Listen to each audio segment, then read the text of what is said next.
Dr. Markland is with us this morning. He's an intensive care physician with the Royal Alexandra Hospital, and he is in Edmonton today. Dr. Markland, thank you for being our guest once again. Yeah, it's a pleasure. You were listening to John's reporting and bringing forward some of the details in those internal documents CBC News accessed. What is your overall view of the plan the province is now considering? Madness. So Dr. Gibney's assessment is absolutely correct. One of the things that really concerns me is that it completely negates the forecasted admissions, which are still exponential this far out after the limited restrictions that the government has put in. Even if we do get these field hospitals, and if we miraculously find field workers, which we're talking about using the military, which anyone who's ever received a suppository will be very nervous to have Lance Corporal, artillery master putting a shell up their bum. These are complex systems that interact with complex people. And so when you suddenly disrupt a system that works with a new system, you find mistakes happen. And mistakes with critically ill patients lead to death.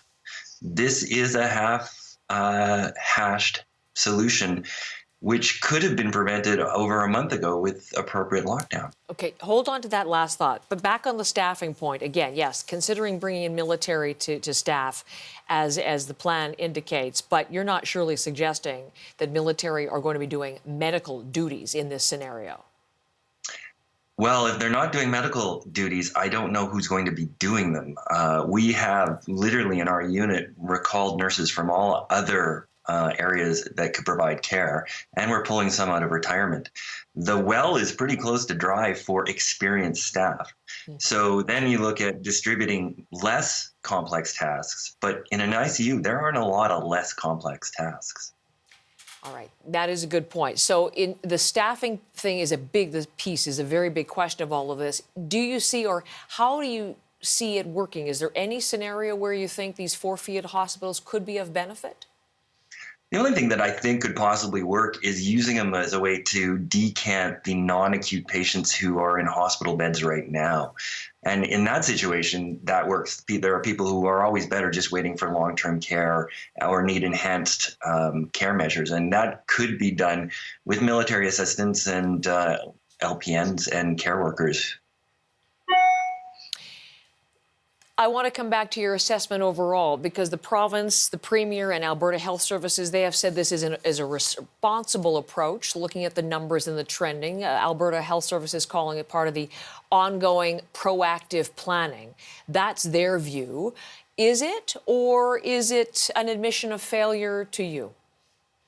Well, this is damage control right now.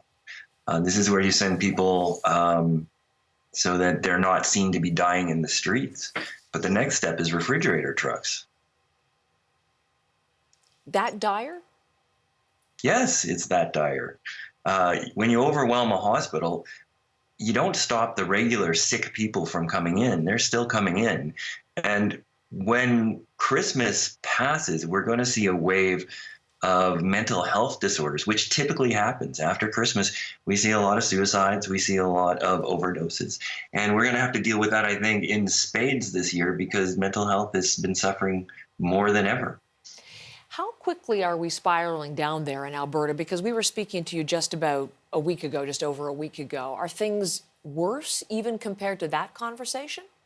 Oh, much worse. There is another intensive care physician who's literally running around the hospital trying to manage the consults so the rest of us can get our work done. We have now brought in anesthesia to do a lot of the procedures so that we can do the cognitive work. We're recalling nurses. We're getting by because we have exceptional support staff, but our give in the system is almost exhausted. And then the next step will be going into our recovery rooms and shutting down surgeries. That's in the case of a week. Next week, I try not to think too far in the future. I'm going to get you to do so in just a second. We're also hearing about double bunking in ICU. Also hearing about requests, I don't think it's demands yet, but requests to conserve oxygen. Are these all things that you're having to contend with as well? Oh, yeah, no, we are double bunking, putting 2 patients in a room, which is something that we haven't had to do since 2009 when we had the H1N1 pandemic. it's substandard care, because the reason why you have individual ICU rooms is to prevent the spread of other organisms that can then spread through your hospital, and also to provide really good care. When you have more than one person in a room, your chance of someone becoming delirious skyrockets, and delirium has significant mortality and delays people transitioning out of your ICU. With respect to oxygen, no, we specifically don't have that problem, but some hospitals have been, and that's just they have enough oxygen. Their plumbing is just insufficient to send the volumes to the places it has to be. And there are workarounds for that, but it's a sign of the stress on the system. So the numbers so far, 504 in hospital right now in the province, 97 in ICUs in the province. You say you don't like to look to the future, but I'd like you to do that for just a moment. If not field hospitals, what's the way out? Immediately, there isn't one. We have a surge plan. We will take over the ORs. We will shut down everything but emergency surgeries. And then if we spill past that, then we start the triage councils, which means picking who lives and dies based on their survivability and their comorbidities. And that's a pretty brutal prospect. We have to shut down. We have to stop this. There will be a vaccine. We can get through it. We can budget how much it costs to do this. There is a foreseeable end. We just have to accept the fact that this needs to be done. There are no other solutions. This is the law of nature. And no matter how much you believe in the economy, the law of nature will always win.